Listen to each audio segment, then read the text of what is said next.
अभी आपको लेकर आए हैं एक चलती फिरती दुकान जिसमें इत्र और मुंदरियाँ और दूसरी चीज़ें बेची जाती हैं।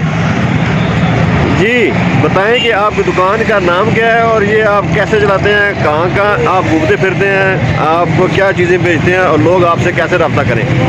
सर जी ये रब्ता मेरे नाल इस तरह कर सकते हैं कि यह मेरी दुकान है, अतर का मेरा कारोबार है। ऑल टू दैट तकरीबन 50 तो 60 अतर मेरे कोल मौजूद होंगे ने।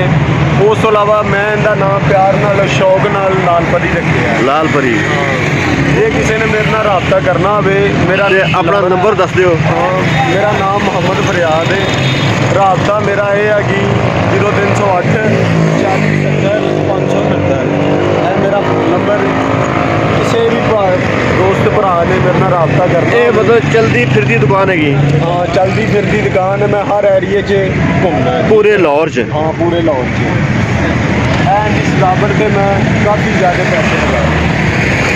थले डेकोरेशन की थी। हाँ थले बहुत प्यारी सारी डेकोरेशन की है। मेरा एक शौक से यह काम करना मेरा एक सुपना। इधर छोटी डिब्बियाँ च बंद है। हाँ सारे देखे ना यह दरवाज़ा खुलता है, खुल के अंगूठियाँ मुंदरियाँ। कीमत कितों लैके कितों तक है तो दसोगे थोड़ा। हाँ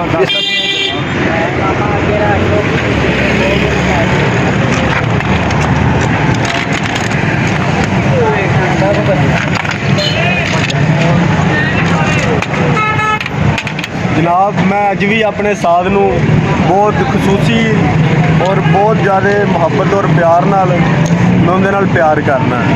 मेरा साध माशाअल्लाह 5 वक्त का नमाजी है। उस तो इलावा उन्हें एक उमरा भी किया है। ठीक है उन्हें मैनू एको ही गल समझाई। उन्हें कहा पुत्तर अतर दे विच पानी नहीं पाना। यह शीशी 150 रुपए की है।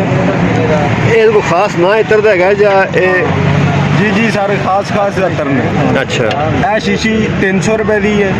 यह तोले वाली 350 की है। यह तोले वाली 1200 रुपए की है। यह 200 रुपए की।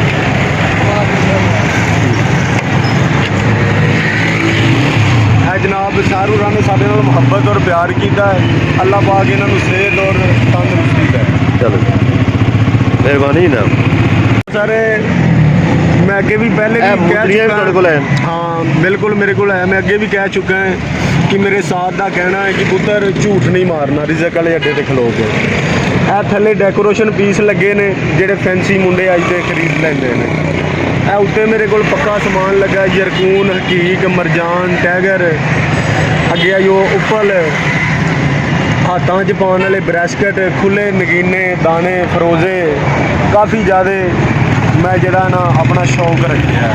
लेकिन ये कारोबार करना एक मेरे माँ प्यो दियाँ दुआवां ने। दूसरे नंबर ये कारोबार करना एक मेरा शौक है और मेरा एक सुपना है जोड़ा अल्लाह पाक ने मेरा पूरा किया है। चलो ठीक है मेहरबानी बहुत मजा।